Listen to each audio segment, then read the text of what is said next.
c'est parti. Ça c'est intéressant. Je suis plus à l'aise de parler en français. J'ai écrit le script d'abord en français et puis je l'ai traduit en coréen et en anglais. Je ne dis pas que je maîtrise bien la langue française. Bonjour, je suis Jaekyung, interprète et traductrice français-coréen depuis 2008. Je fais la traduction français-anglais également. Je suis ravie de vous rencontrer à travers le contenu YouTube et j'espère qu'on peut passer du temps de qualité ensemble. J'ai décidé de faire et poster la présente vidéo sur YouTube parce que je me suis dit que ce serait bien de vous montrer une vidéo de présentation de ma société qui ne serait pas trop ennuyeuse pour vous, j'espère. Des fois, une image vaut 1000 mots, vous savez. Je vous explique d'abord ce que signifie le logo de ma société et puis pourquoi je suis devenue interprète et traductrice en rapport avec mes parcours académiques. Surtout les avantages d'être interprète ou traductrice. Je ne parlerai pas de l'inconvénient en détail, mais il faudra que vous sachiez que vous allez rencontrer vraiment beaucoup de gens si vous choisissez ce métier. À vous de jouer après. Vous pouvez garder vos distances avec le client, sinon vous pouvez avoir un vrai ami, même devenir un meilleur pote. Premièrement, je vous explique le logo rapidement. Je suis née le 8 février et j'ai créé ma boîte le 28 novembre dernier par hasard. La prononciation du mot 8 est proche du mot richesse en chinois, ce qui en fait un nombre lié à la prospérité. En résumé, faire fortune, s'enrichir, c'est la principale signification du 8. Mais bon, ce n'est qu'une superstition. Mais on se sent déjà bien si c'est un bon signe. C'est un petit bonheur quoi. Oui, je suis optimiste et positive. Je crois que ce sont les 12 éléments très importants pour être courageux ou audacieux, pour ne pas être déprimé, pour avoir des idées progressistes finalement. Il faut oser plutôt que de stagner, je crois. Si vous couchez le chiffre 8 horizontalement, ça devient le symbole d'infinité. Donc je l'ai inséré au logo de ma boîte. Les deux mains soutiennent le symbole d'infinité, ce qui signifie que nous allons aider à accroître vos valeurs infinies en espérant que ça soit réciproque. Le point de départ n'est pas mal déjà, donc je me sens bien. Et deuxièmement, pourquoi je suis devenue interprète et traductrice? Quand j'étais petite, quand on me demande que je veux faire dans l'avenir, j'ai répondu tout de suite que je veux faire tout ce que je veux. Oui, j'ai voulu vraiment faire beaucoup de choses. J'étais curieuse de tout savoir sur tout ce qui se passe sur le monde. Donc je me suis dit qu'il faut faire des études de cinéma parce que c'est un art qui couvre une variété de sujets.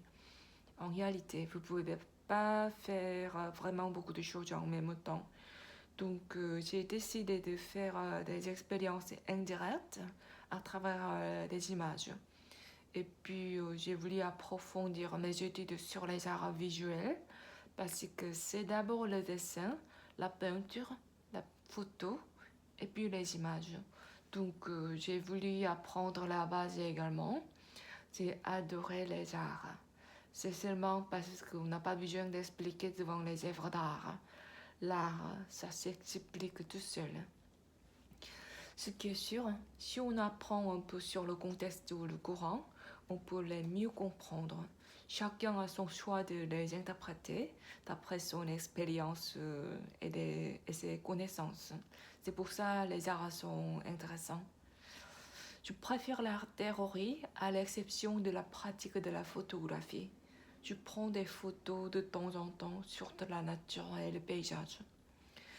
Donc, j'ai décidé de devenir interprète et traductrice comme profession parce que j'étais toujours curieuse de savoir sur tous les secteurs. Je peux devenir ingénieur, avocat, juge, pharmacien, chercheur, etc. Je crois que j'ai travaillé sur presque tous les secteurs. Vous pouvez regarder mes parcours sur mon blog si vous voulez en savoir plus. Vous pouvez vivre plusieurs vies. C'est magnifique, n'est-ce pas? En plus, si vous choisissez ce métier, vous vivez dans l'avenir. Quand j'étais à l'hôpital, j'ai regardé à la télé que les événements et la conférence se réalisent concrètement, dont j'ai traduit les documents il y a 3 ou 4 ans. Vous recevrez toutes les informations, toutes récentes mais confidentielles. En résumé, mes parcours académiques et professionnels viennent d'un désir de savoir.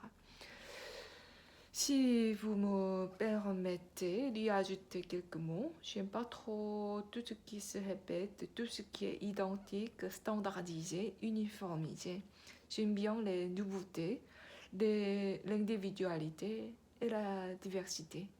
Et je vous dis une chose, j'aime pas chercher, tricher, mentir. La transparence est un élément très important si vous assumez une responsabilité d'une société, d'une chaîne YouTube, etc. Je ne pouvais pas travailler pendant 6 ou 7 ans. Et je ne pouvais pas pratiquer le français pendant cette période. Avant cette période, j'avais l'impression que j'étais la seule interprète et traductrice qui travaille dans ce métier vraiment. Mon emploi de temps était toujours surchargé. Je n'avais pas d'autre choix que de rejeter plusieurs demandes. Et je commence à avoir confiance en moi depuis le mois d'août dernier. Mais je ne suis pas payée du tout pour une mission d'interprétation du mois d'octobre. J'ai beaucoup pleuré le samedi 21 dernier parce que mon frigo est en panne quand j'avais des difficultés financières. Bien sûr, c'est pas seulement à cause de ça que j'ai pleuré. J'étais obligée de retenir d'endurer pas mal de choses depuis longtemps. Mais bon, ce serait bien si je pouvais vous montrer et prouver que nous pouvons recommencer la vie, même si la situation est pire que prévu. Le but de l'année prochaine 2020 sera de partir en première vacances après l'obtention de diplôme. Et voilà, ce sera tout ce que j'ai à dire. J'espère que ça n'a pas été trop ennuyeux pour vous. Si ça vous a plu, je ferai une autre vidéo sur un autre sujet intéressant. Sinon, tant pis. Je pense à avoir une session de questions et réponses à la prochaine fois. On verra qu'est-ce que ça donne d'abord. Et bon, je vous dis à bientôt, j'espère. Prenez soin de vous surtout. Au revoir. En fait, je viens d'avoir des idées. J'aime bien faire des vidéos interdites aux moins de 17 ans qui seraient pas agréables à savoir mais qui réveillent les gens à penser. Comme c'est une histoire inconfortable, donc je parlerai de temps en temps de belles histoires, tantôt touchantes, tantôt marrantes, pour vous rassurer que je vais bien. On verra ça.